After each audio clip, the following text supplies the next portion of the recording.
Fala, musguinhos! Sejam muito bem-vindos ao canal da Arte Aflora no YouTube. Aqui eu te ensino tudo sobre terrários e como ganhar dinheiro com eles. Para quem não me conhece, eu sou a Carla Macanhã, fundadora da Arte Aflora e da Universidade Arte Aflora, onde eu ensino tudo sobre terrários. Além disso, eu sou terrarista e paisagista. Hoje eu vou falar sobre um tema polêmico. Se você já ouviu falar de terrários de suculentas ou cactos, é sobre isso que a gente vai falar. Se você é novo no mundo do terrarismo, é normal, é natural e até esperado que você conheça terrários de suculentas, terrários de cactos, tá? Mas eu tô aqui para te explicar por que terrários de suculentas e terrários de cactos não existem. Terrários de suculentas e cactos não existem, tá, pessoal? Só que para te explicar, eu vou ter que te explicar o conceito do que é um terrário. E antes de te explicar o conceito do que é um terrário, eu vou te explicar o conceito de um ecossistema. Um ecossistema é composto por plantas, ar, água e animais, de forma opcional, tá bom? Mas normalmente são esses os componentes de um ecossistema. E o terrário nada mais é do que um ecossistema dentro de um vidro fechado. Normalmente a gente não coloca os animais, então a gente tem plantas, ar e água aqui dentro, né? E todos os nutrientes que elas precisam, que estão aí no substrato e nas areias. Já conseguiu pegar agora por que não existe um terrário de suculenta e um terrário fechado? Comenta aqui se você já entendeu, se você já pegou no ar por que não existe terrário de suculenta. Mas fica tranquilo que se você não entendeu, eu vou te explicar agora.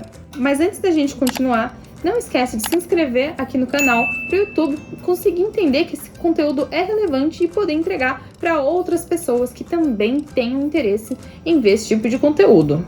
Quando a gente fala de terrários, a gente sempre fala de um ecossistema dentro de um vidro fechado e transparente. Então esse vidro precisa ter tampa e precisa ser transparente para que a luz entre, tá? Não necessariamente a luz direta solar, mas a luz natural, para a planta poder fazer fotossíntese e se desenvolver lá dentro. O que isso acontece? Daí o que acontece lá dentro do terrário, né? Que clima, que ecossistema que gera lá dentro?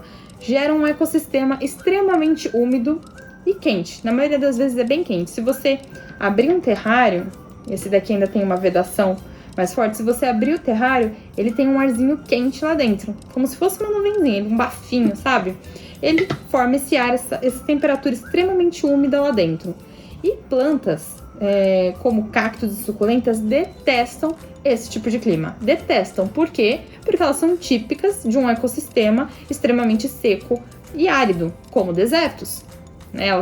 Tem muitas suculentas, inclusive, que são de origem africana, né? Porque são climas muito secos, pouca chuva, muito sol direto, tudo que não dá para ter no terrário. O terrário tem que ser úmido, né? A gente utiliza plantas úmidas, o musgo gosta muito de umidade, apesar do musgo não gostar de água, ele gosta de umidade. E a gente utiliza muito plantas tropicais, né? Plantas tropicais, principalmente as encontradas aqui no Brasil, elas são ideais para se usar em terrários, né? Marantas, samambaias, aspargos, tem inúmeras, tá? Elas são ótimas para esse clima, porque elas gostam de clima úmido, de clima quente e não gostam de luz solar direta. Então, sempre quando a gente vai fazer um terrário, a gente precisa pensar que a gente tem que colocar plantas que gostem dessas condições, tá? E cactos e suculentas não gostam. Então, sempre quando a gente fala de terrário, né, de suculenta, terrário de cacto, normalmente são aqueles aquários abertos, né, aqueles vidros abertos que tem as suculentas em cima, né, plantadas, e a gente consegue ver a parte de baixo, a raiz delas, né. Então, elas simplesmente são plantas plantadas em um vidro, que não tem escoamento, não tem vazão, mas esses vidros não são fechados, tá? Se você colocar suculenta e cacto num ambiente úmido, essas plantas, pelo mecanismo de sobrevivência delas, elas vão achar que, nossa, tem muita água, né? Como chove pouco, a minha origem, né?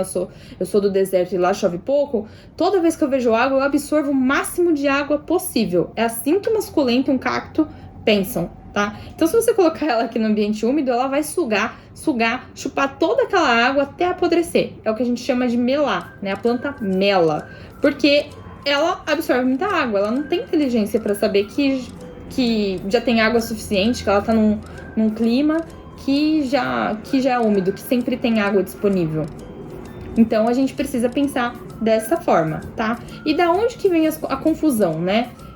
Por que chamam o que na verdade não é terrário de suculenta, mas é um arranjo de suculenta ou de cactos, ou um mini jardim, se quiser usar um termo um pouco mais marqueteiro, mais interessante, né, mas que cria um pouco mais de desejo. Né? Da onde que veio essa confusão de chamar esses arranjos de terrários?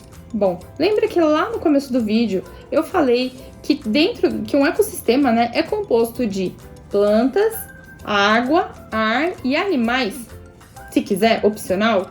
Então, fora do Brasil é muito comum ter esses terrários que tem animais, né? Principalmente eles chamam de minhocários, né? Que eles fazem com minhocas, e também os formigueiros. Eles colocam os animais lá e colocam num vidro fechado também, que tem ali um ecossistema, tem vegetação muitas vezes, e colocam os animais lá dentro para conseguir ver o desenvolvimento deles debaixo da terra.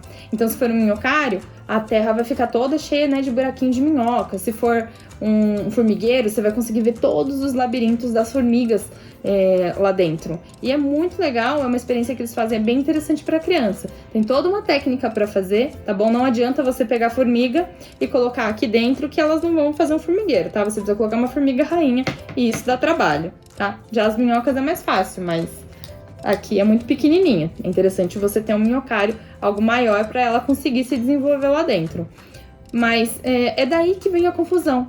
Porque quando a gente fala esses terrários que a gente consegue enxergar o animal se desenvolvendo pelo vidro, embaixo da terra, e daí a gente coloca suculentas e cactos num vidro também, que a gente consegue ver a raiz se desenvolvendo ali na terra, né? Porque a raiz, depois de um tempo, acho que aqui eu tenho algumas amostras, ó. Vou colocar no close. A raiz, depois de um tempo, começa a aparecer pela terra, para se desenvolver, né? E isso é bem interessante. Deixa eu pegar um outro modelo aqui.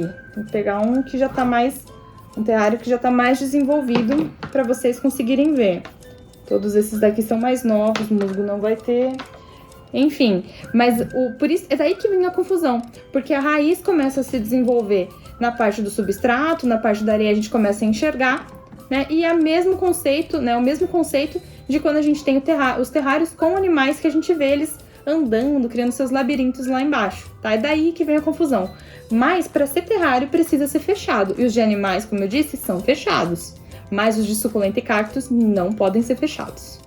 Bom, agora que você já sabe o que é um terrário de verdade, o que é um arranjo de suculenta e por que existe essa confusão de chamar os de suculenta e cactos como terrários, que vêm lá dos terrários de animais, é importante que você explique isso na hora que você vai oferecer o seu produto ou na hora que um cliente vem falar com você, tá? Não tô falando para você ser o chato das explicações e ficar ali querendo se mostrar, né, para o seu cliente. Mas é interessante que ele perceba que você conhece o produto com o qual você está lidando, que você saiba explicar essas diferenças, né, por que é um terrário, por que é um arranjo, de onde que veio a confusão. Isso tudo é bem interessante, é curioso e isso vai aumentar a sua autoridade. E quando você aumenta a sua autoridade, você aumenta a confiança do seu cliente em você e no seu trabalho. Tá? Isso aumenta o desejo pelo seu produto. E quanto mais gente compra de você por esse aumento de desejo, mais gente vai querer comprar, porque vai entender que seu produto é de qualidade, que você atrai sempre cada vez mais pessoas. Bom, pessoal, espero que vocês tenham gostado desse vídeo. Não esqueça de se inscrever e até o próximo vídeo.